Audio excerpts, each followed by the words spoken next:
Hello everyone, welcome in BBN online classes. आज हम करेंगे chapter number 1 that is rational numbers. Okay, मैंने कुछ प्रॉपर्टीज इसकी करवा दी थी और कुछ जो प्रॉपर्टीज हैं उसको आज करवाऊंगी।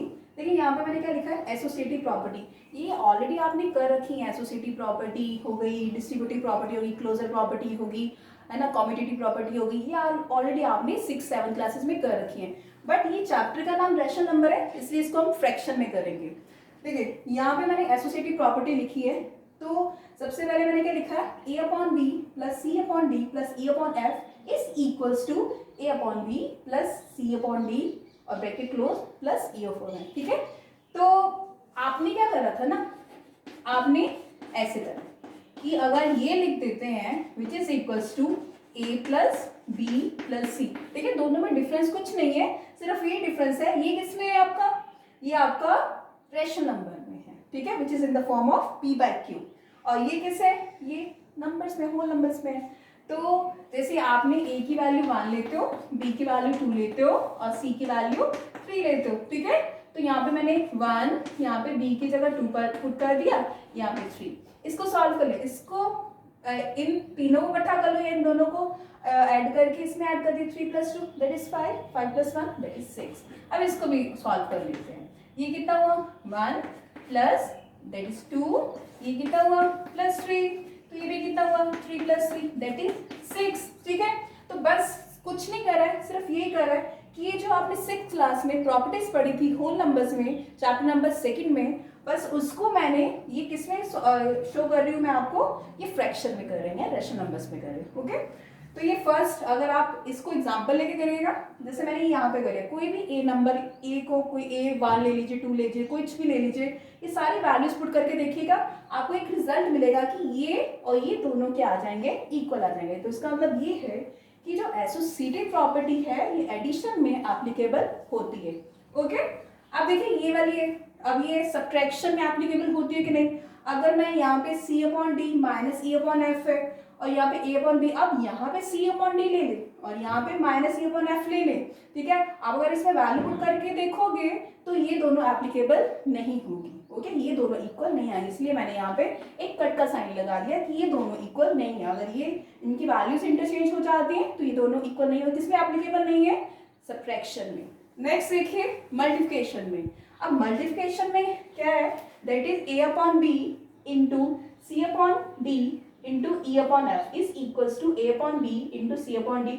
अब देखिए अगर मैं ऐसा लिख देती हूँ, चलिए 1 इंटू 2 इंटू 3 लिख देती हूँ। ठीक है, यहाँ ऐसा लिख देती हूँ कि पहले इसको यहाँ ऐसे लिख देती हूँ 1 इंटू 2 इंटू 3। अब दोनों केस में रिजल्ट सेम आएगा, that is 3 into 2 that is 6, 6 into 1 6, इधर देखिए 2 into 1 that is 2, 2 into 3 that is 6। अब देखिए दोनों रिजल्ट में क्या है 6, वही इसमें क्या है फ्रैक्शन में कर लिया इसको सॉल्व, तो ये भी इसमें एप्लीकेबल है।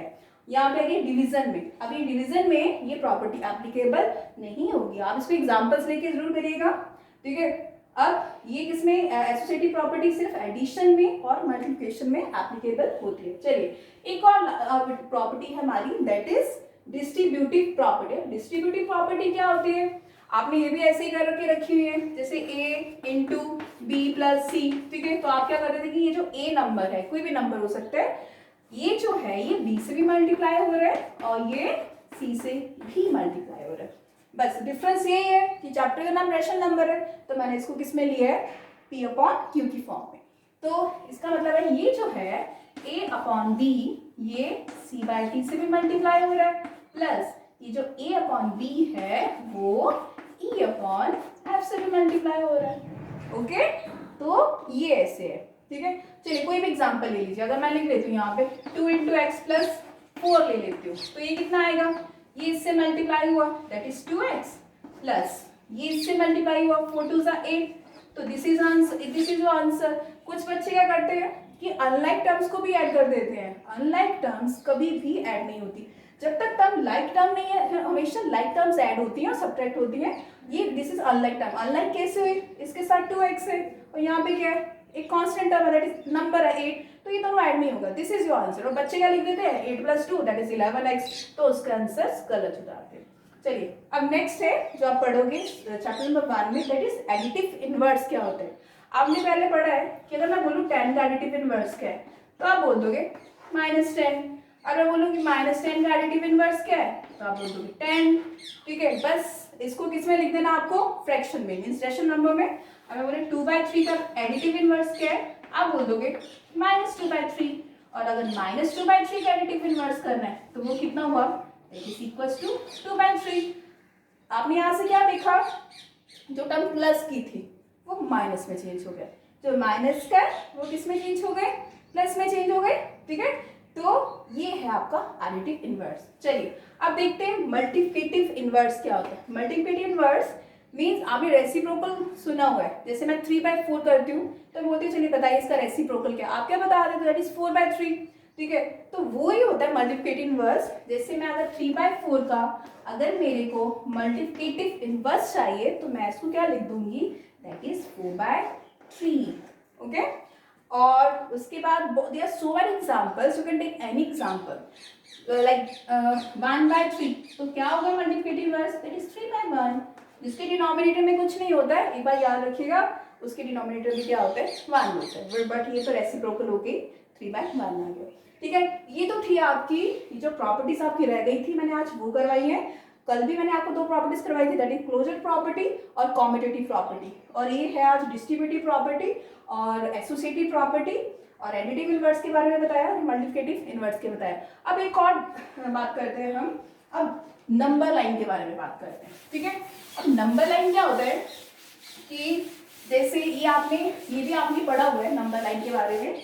अगर मैं बात करती हूँ, अगर मैंने एक लाइन ड्रॉ कर दी, ठीक है, यहाँ पे मैंने ले लिया 0, और अगर मेरे जो आपको याद रखने का कैसे है, जैसे मेरे राइट हैंड साइड है तो यहाँ पे 0 के इस साइड राइट हैंड साइड जितने भी नंबर्स आएंगे वो सारे पॉजिटिव आएंगे, this is called a positive integers. ठीक है, तो दैट इज 1 2 3 4 5।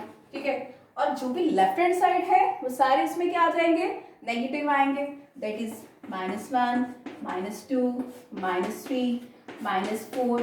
ठीक है, ये आपके नंबर्स आएंगे। अब अगर हमें ये बोला जाता है कि चलिए -2 को नंबर लाइन में शो करिए, तो -2 हमें देखना है किस साइड है, तो -2 कहाँ है आपका, 0 के लेफ्ट हैंड साइड पे, तो उसको मैं सीधा कर दूंगी सर्कल। और मेरे को ये बोला जाए कि चलिए आप 3 का नंबर लाइन में, that is on right hand side, is a positive number, so you can just circle the number. ठीक है, इसको एक एग्जांपल के थ्रू करते हैं। अगर मेरे को कोई भी नंबर है, like let me see my notes, I will give you one example, that is 5/4। okay, 5/4 आपको 5/4 को नंबर लाइन पे ड्रॉ करना है, 5/4 को। ठीक है, सबसे पहले आप क्या करोगे, आप इसको डिवाइड करोगे, दैट इज 5 4, दैट इज 4 1 4, ये कितना है आपका 1 आ गया। ठीक है, तो आप इसको ऐसे लिख सकते हो ना कि दैट इज यहाँ पे 4 देन 1 एंड 1। ठीक है, 1/4, इसको क्या बोलते हैं हम, इंटीग्रल पार्ट। ठीक है, इसको बोलते हैं इंटीग्रल पार्ट, इंटीग्रल पार्ट बोलते हैं इसको।